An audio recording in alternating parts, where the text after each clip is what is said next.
C M ಅವರಿದ್ದಾರೆ, ಅವ್ರು ಇಳಿಸೋ ಪ್ರಶ್ನೆ ಇಲ್ಲ. ಇಳಿಸೋರು ಯಾರು ಅಂತ ಈಗ ಅವ್ರ ಪ್ರಶ್ನೆ ಬಂದಿದ್ದು. ಸೊ ಅದು ಚರ್ಚೆ ಅವಶ್ಯಕತೆ ಇಲ್ಲ ಅಂತ ಹೇಳಿದ್ವಿ, ಈಗವರೆಗೂ ಕೂಡ ಅದನ್ನೇ ಹೇಳ್ತೀವಿ. ಸೊ ಪದೇ ಪದೇ ಮುಖ್ಯಮಂತ್ರಿ ಬಗ್ಗೆ ಚರ್ಚೆ ಮಾಡೋದು ಕೂಡ ಅವಶ್ಯಕತೆ ಇಲ್ಲ. ಯಾಕಂದ್ರೆ ಮತ್ತೆ ಸರ್ಕಾರ ಮುಂದೆ ಸಾಕಷ್ಟು ಸಮಸ್ಯೆಗಳಿದೆ, ಇಶ್ಯೂ ಇದೆ. ಅದ್ರ ಬಗ್ಗೆ ಗಮನ ಹರಿಸೋಕ್ಕೆ ನಮ್ಗೆ ಸಮಯ ಬೇಕು. ಮುಖ್ಯಮಂತ್ರಿ ಅವರಿದ್ದಾರೆ, ಸರ್ಕಾರ ಮುಂದುವರಿತಾ ಇದ್ದಾರೆ ಅಷ್ಟೇ. ಅಲ್ಲ, ಯಾವುದೇ ಚರ್ಚೆ ಆಗಿಲ್ಲ. ಈಗ ಅವರೇ ಹೇಳ್ತಾರೆ. ಸೊ ಭಾಳಷ್ಟು ಮಂದಿ ಕೇಸ್ ಇದೆ ದೇಶದಲ್ಲಿ, ಭಾಳಷ್ಟು ಮಂದಿ ಕೇಸ್ ಇದ್ದರೂ ಕೂಡ ಮಂತ್ರಿಗಳಿದ್ದಾರೆ, ಮುಖ್ಯಮಂತ್ರಿಗಳಿದ್ದಾರೆ, ಕೇಂದ್ರದ ಸಚಿವರಿದ್ದಾರೆ, ಎಲ್ಲರೂ ಇದ್ದಾರೆ.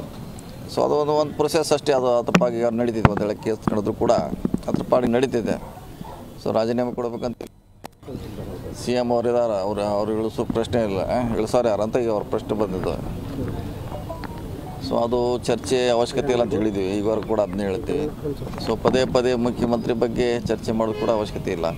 ಯಾಕಂದ್ರೆ ಮತ್ತೆ ಸರ್ಕಾರ ಮುಂದೆ ಸಾಕಷ್ಟು ಸಮಸ್ಯೆಗಳಿದೆ, ಇಶ್ಯೂ ಇದೆ. ಅದ್ರ ಬಗ್ಗೆ ಗಮನ ಹರಿಸೋಕ್ಕೆ ನಮ್ಗೆ ಸಮಯ ಬೇಕು. ಮುಖ್ಯಮಂತ್ರಿ ಅವರಿದ್ದಾರೆ, ಸರ್ಕಾರ ಮುಂದುವರಿತಾ ಇದ್ದಾರೆ ಅಷ್ಟೇ. ಅಲ್ಲ, ಯಾವುದೇ ಚರ್ಚೆ ಆಗಿಲ್ಲ. ಈಗ ಅವರೇ ಹೇಳ್ತಾರೆ. ಸೊ ಭಾಳಷ್ಟು ಮಂದಿ ಕೇಸ್ ಇದೆ ದೇಶದಲ್ಲಿ, ಭಾಳಷ್ಟು ಮಂದಿ ಕೇಸ್ ಇದ್ದರೂ ಕೂಡ ಮಂತ್ರಿಗಳಿದ್ದಾರೆ, ಮುಖ್ಯಮಂತ್ರಿಗಳಿದ್ದಾರೆ, ಕೇಂದ್ರದ ಸಚಿವರಿದ್ದಾರೆ, ಎಲ್ಲರೂ ಇದ್ದಾರೆ. ಸೊ ಅದು ಒಂದು ಪ್ರೊಸೆಸ್ ಅಷ್ಟೇ. ಅದು ಅದ್ರ ಪಾಡಿಗೆ ಅವ್ರು ನಡೀತಿದೆ. ಒಂದೇಳೆ ಕೇಸ್ ನಡೆದ್ರು ಕೂಡ ಅದ್ರ ಪಾಡಿಗೆ ನಡೀತಿದೆ. ಸೊ ರಾಜೀನಾಮೆ ಕೊಡಬೇಕಂತ